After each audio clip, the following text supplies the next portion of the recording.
Hi everybody, welcome to Paper Wishes vlog. I'm Lene Gehrig, and today I've got some great new chipboard from our friends at Scrapbooking. This is called the Fantasma chipboard collection, and I had so much fun playing with this. Let me just take you through each piece. This is the Fantasma frame with mesh, the Fantasma Corners chipboard, the Fantasma Borders chipboard, the Fantasma Little Frames chipboard, the Fantasma Square chipboard, the Fantasma Oval chipboard, the Fantasma Rectangle chipboard, rectangle with frame, I should say, and also this is the Fantasma Frame and Borders chipboard.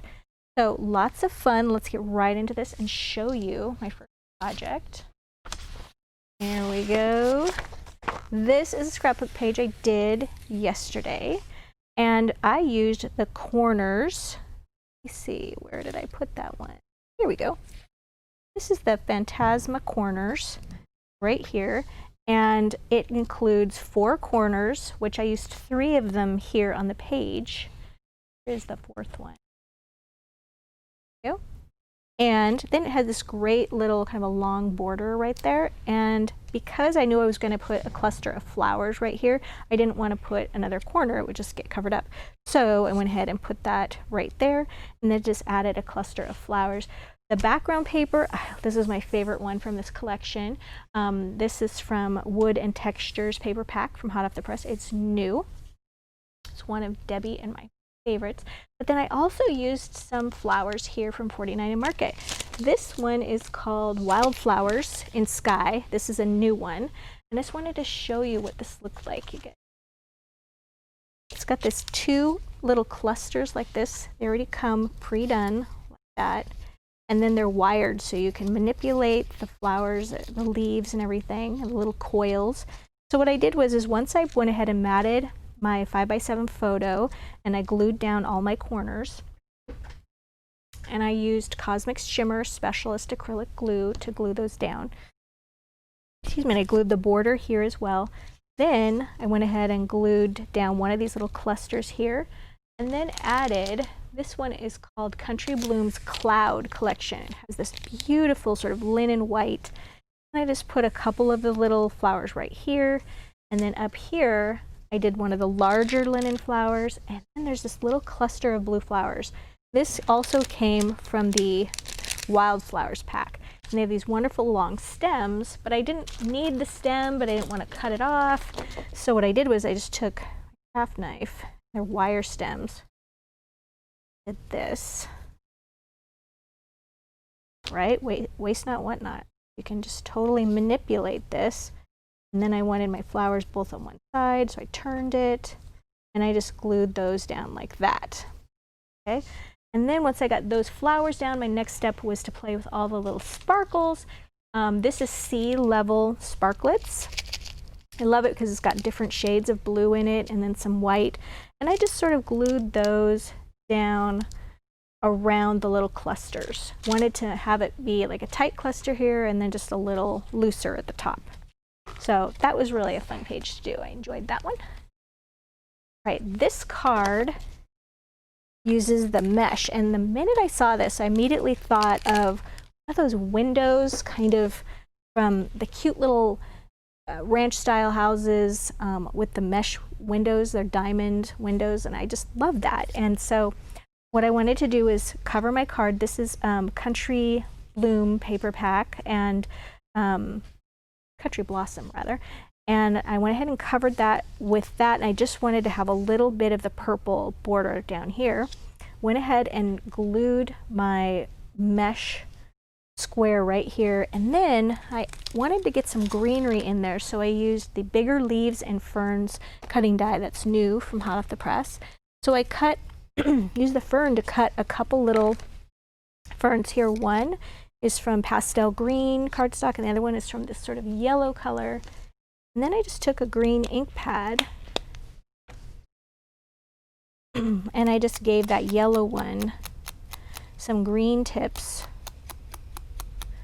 on each side so that the core of it was still yellow, but that it was, you know, like a fully green leaf, but I wanted to make that yellow core visible. Just so I didn't have two leaves there that were the exact same color. There we go. Just a really easy technique where I find that it just adds a little bit of variance there. And then I wanted to add some flowers, so these are violet country blooms. Put some right here. Those are all the different sizes in this pack. And then I added some salmon pixie petals. And there's also a cutout right here that comes in the paper pack. It's just a little circle, and it had this sort of beautiful salmon colored flower. So I put that down first, and then the ferns, and then the flowers. Then I started doing my little fun little pixie petals. Here's another one. This is Twilight pixie petals. If you haven't picked up any of these pixie petals from 49 and Market, they are my most favorite, and they come in a wide variety of colors. And just by adding one or two to your card, it just makes it really delicate, and with all the paper layers, it just gives it a different kind of dimension. So I also added just a little bit of country, little gingham. This is from our gingham ribbon set. And then for the sparklets, I did Winter's Evergreen. It's a really nice collection. I think generally we think of this color as Winter's Evergreen for Christmas, but it's got the beautiful sort of mossy green sparklets, and I added those as well. And then of course there's the greeting there, which is hope your day is wonderful. And this is the mini expressions from our friends at Creative Expressions. And I did that out of two different colors. First a lavender cardstock, and then when I put that down, I was like, well, that matches everything, but it just wasn't popping against this mesh. It just sort of blended in. So I went ahead and die cut it out of white as well.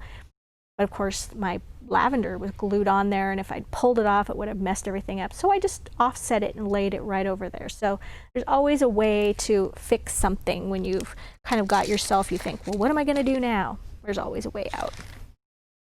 Okay, and this last card, oh, I should mention too, on this card, I just left the chipboard on both the page and this card. I just left it natural, but on this one, I wanted to show you that you can color it, you can ink it, and it's just really beautiful.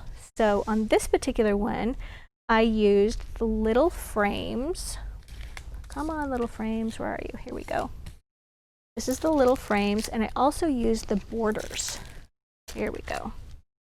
I just thought those were really fun, so I took this one. This paper pack is Butterfly Meadow from Hot Off the Press. It's brand new. So these are two right here, this and then this little square under the chipboard. Those are cutouts that come in the paper pack.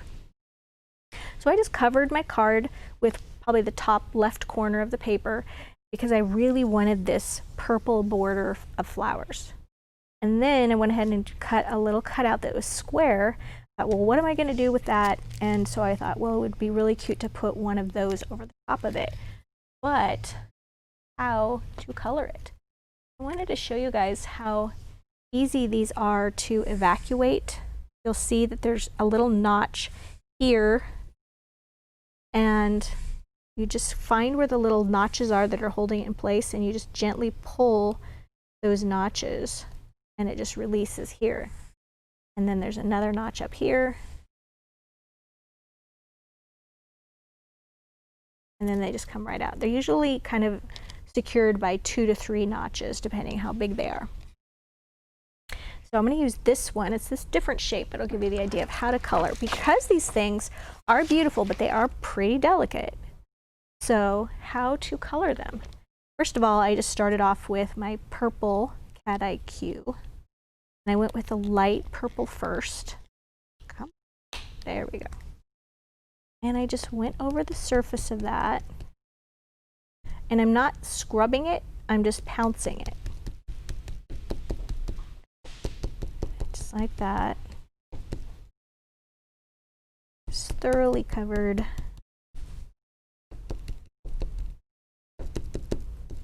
There we go. And it's so thoroughly covered, it almost looks like I've painted it. There we go. And then I want to take a darker color. So I've got this sort of dark violet color. What I want to do is just take that and go on the bottom edge. Well, that's not dark enough. this darker color. You just have to have a lot of contrast, have that little darkened edge show up.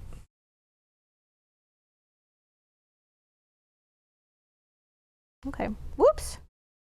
Well, see, I went ahead and I broke one because I wasn't careful enough with it. That's okay. That's going to give me an opportunity to show you how to fix them if one breaks on you. So I'm just going to take a little bit of glue right there, right there.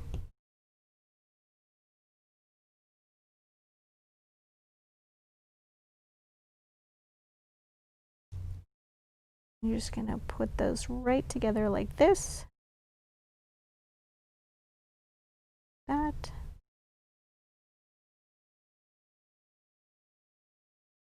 And just allow that to dry for just a second. And then we're just going to recolor that. Okay, there you go. So, as I said, there's always a way out if you get yourself into a little pickle. So, while that's drying, once I glued this chipboard piece right over the cutout, then I got to play with all the little embellishments, and once again used the sea level. Then I also used, this color, sea glass, okay, Pixie Petals, and the Twilight again, and I just glued them in little clusters going up in this direction. So I wanted to kind of create this angle. And the border, I colored that in the same way, but I used the blue Cat IQ, doing the lighter blue. This is actually two borders, one here and one here. This one and this one. And then I just glued them and they overlapped a little bit right there. And I could have just left the overlapping, it looked fine, but I thought that was a good place to just glue a little bow. And for that I used the purple ribbon set from Hot Off the Press, or from Paper Wishes rather. And then my card was done. So I think this guy's going to come together just fine. So we have a great money saver on all of these Fantasma chipboard. As you can see, they're just like, you can color them, you can use them natural, and they're really fun to play with. They have a really elegant, swirly look about them. So if you want to check out our money saver, it is on the excuse me, on the right side of our screen. You just click on the photo. And if you're watching us on YouTube, just look in the description box below and you will see a link to the Money Saver, as well as links to paperwishes.com, where you can find lots more things to play with and lots more videos like this one. So thanks for joining me today, and I'll see you next time.